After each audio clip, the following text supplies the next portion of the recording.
Hello guys, welcome to my new blog. आज मैं अंजलि उपाध्याय अपने न्यू ब्लॉग में आपका स्वागत करती हूँ। आज हम बताने वाले हैं आपको गणेश स्थापना के बारे में कि किस प्रकार से हमें गणेश स्थापना करनी है।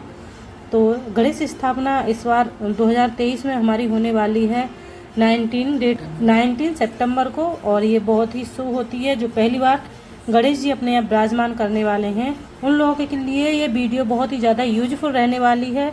सो लास्ट तक हमारे साथ बने रहना। बहुत ही सरल और आसान विधि से हम ये वीडियो आपके लिए लेकर के आए हैं। तो सबसे पहले हमें एक चौकी लेनी है। चौकी पर हमने लाल कलर का एक कपड़ा बिछा लेना है बहुत ही अच्छे तरीके से।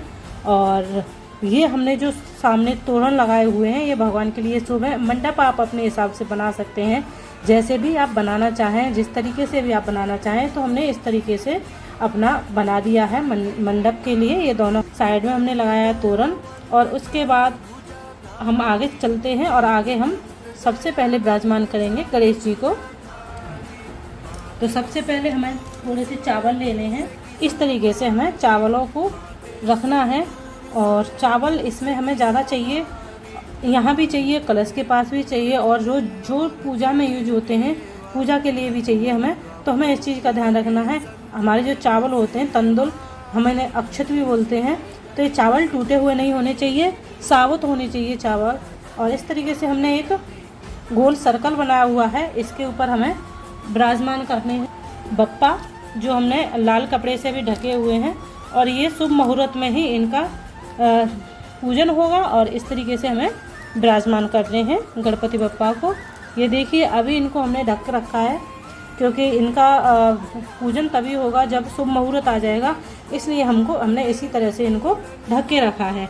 अब चलते हैं हम आगे। अब हमें थोड़े से और चावल चाहिए और उन्हें हम भगवान के दूसरी साइड रख देते हैं। और हमें अब सिक्का रखना है इन चावलों के ऊपर।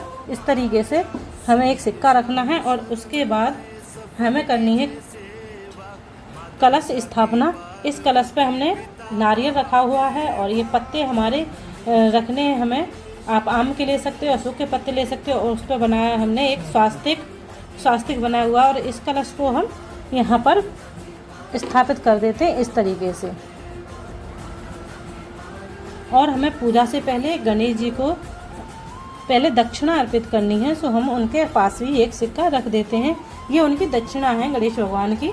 और उसके बाद हम उन पर चढ़ाते हैं फूल, जो भी आप चढ़ाना चाहें। और कलश पर भी हमको फूल अर्पित करने हैं।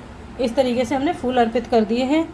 तो हमें दूर्वा भी भगवान गणेश को अर्पित करनी है। इसे दूब घास बोलते हैं हमारे यहाँ, और अर्पित करनी है। उसके बाद हमें ऋतु फल, जो भी आपके यहाँ ऋतु में चल रहे हैं वो ऋतु फल आप अर्पित कर सकते हैं भगवान श्री गणेश को।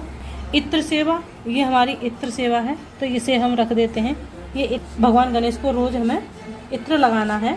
इसके बाद आता है जनेऊ, जो भगवान को बहुत ही प्रिय है।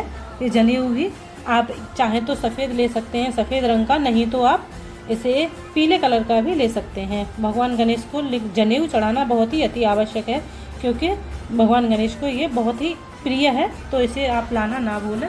इस तरीके से आपको इसे भी चढ़ाना है।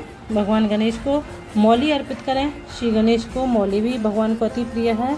और ये हैं भगवान गणेश के लिए सूखे मेवे। भगवान गणेश को सूखे मेवे बहुत अति प्रिय हैं। तो आपको जो भी आपके पास अवेलेबल हैं, जो भी आप ला सकते हैं, वो भगवान गणेश को सूखे मेवे भी अर्पित कर सकते हैं इस तरीके से। और उनकी पूजा के लिए चाहिए हमें कुछ सुपारी। तो ये हमारी सुपारी रखी हुई है इसमें प्लेट में। 5 सुपारी, 5, 7, 21 आप जो भी चाहें ले सकते हैं इस तरीके से। और ये हल्दी की गांठ आपको ये भी चढ़ानी है भगवान गणेश को। हल्दी चढ़ाना भी बहुत अच्छा रहता है, हल्दी अर्पित कर सकते हैं। और चंदन, हल्दी, कुमकुम, ये माता लक्ष्मी को अति प्रिय हैं। तो इससे आपके यहाँ माता लक्ष्मी और रिद्धि सिद्धि साथ में आएंगी अगर आप हल्दी की गांठ उनको अर्पित करते हैं तो।